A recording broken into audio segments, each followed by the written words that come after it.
Magandang buhay mga bata!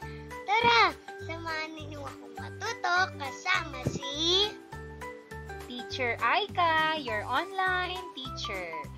Please don't forget to subscribe, like, share, and hit the notification bell for more videos. Thank you!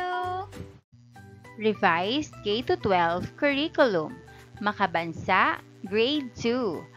Quarter 1, Lesson 2, Day 3. Ang ating aralin ngayong araw ay tungkol sa pagtukoy ng mga direksyon at lokasyon ng mga mahahalagang lugar sa loob ng kinabibilangang komunidad. Muli, ako si Teacher Aika, ang inyong online teacher. Simulan na natin. Kasanayang pampagkatuto. Nailalarawan ang sariling komunidad batay sa lokasyon. Layunin, natutukoy ang mga direksyon at lokasyon ng mga mahahalagang lugar sa loob ng kinabibilangang komunidad. Naiguguhit ang mapa ng mahahalagang lugar sa komunidad gamit ang mga direksyon at simbolo.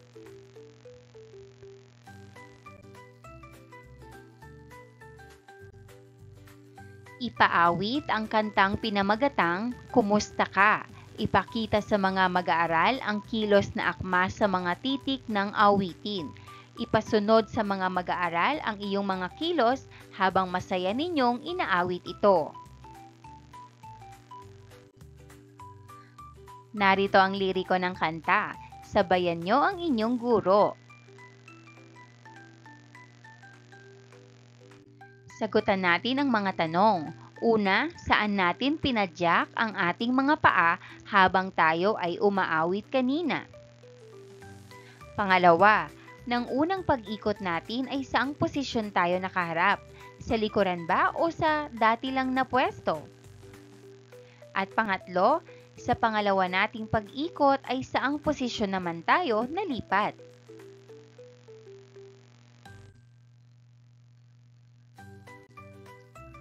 Mag-ehersisyo tayo. Una, itaas ang dalawang kamay ng salitan sa bilang na 16, nakaharap sa hilaga.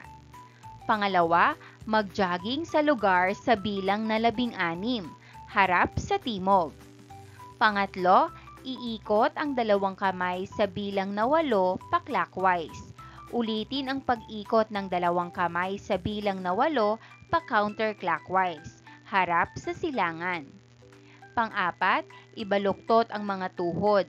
Hawak ang baywang sa bilang na 16, harap sa kanluran.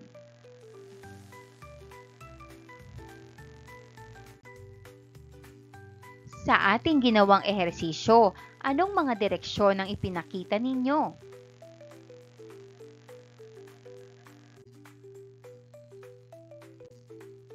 Narito ang mapa ng isang komunidad. Tingnang mabuti kung ano-ano ito.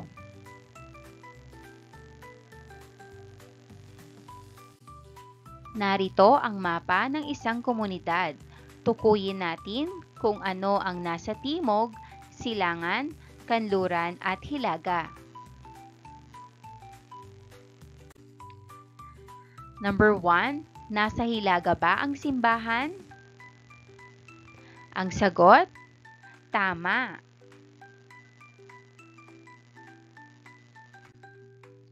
Number 2, nasa timog ba ang paaralan? Ang sagot, tama.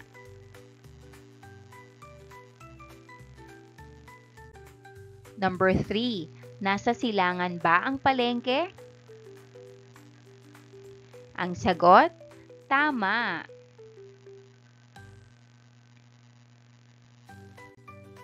Number 4, nasa kanluran ba ang ospital?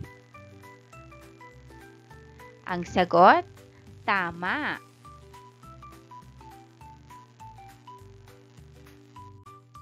Number 5, nasa silangan ba ang ospital? Ang sagot, mali.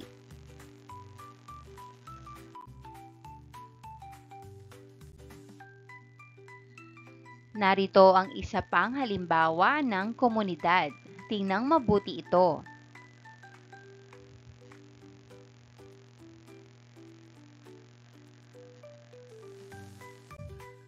Pagkatapos nangalap ng isda ang pamilyang Soberano, nais nilang itinda ang mga nangalap nilang isda sa paaralan. Saang direksyon sila pupunta para marating ang paaralan? Ang sagot, timog.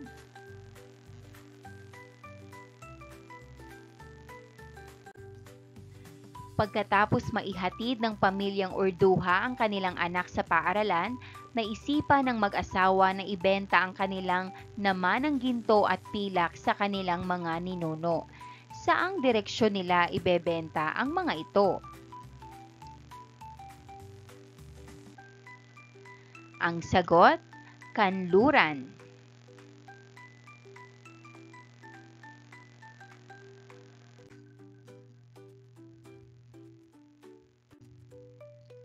Matutukoy mo ba ang mahahalagang lugar na nakapalibot kay Amira?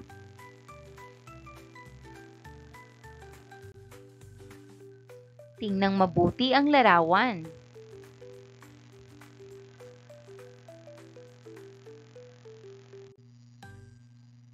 Sagutan natin. Paaralan, kanluran. Kabahayan, timog. Simbahan, silangan. Barangay Hall, Hilaga.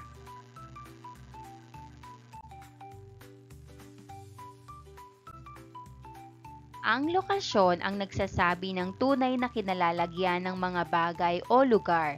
Ginagamit natin ang mga pangunahing direksyon, hilaga, timog, silangan at kanluran sa pagtukoy ng lokasyon.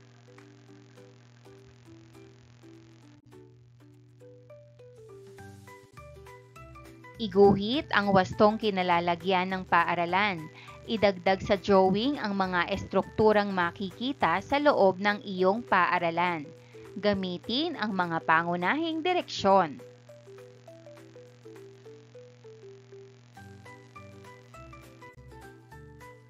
Narito ang rubric sa gawaing ito. Criteria: pagkamalikhain at kalidad ng gawa. 4 na puntos ang pinakamataas, 1 puntos naman ang pinakamababa.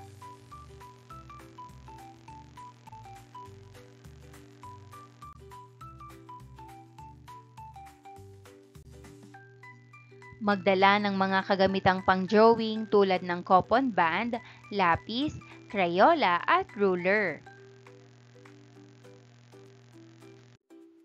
Maraming salamat sa panonood! Huwag kalimutang i-like at mag-subscribe para sa higit pang educational content. I-click ang bell icon para ma-update ka sa ating mga bagong video. Salamat!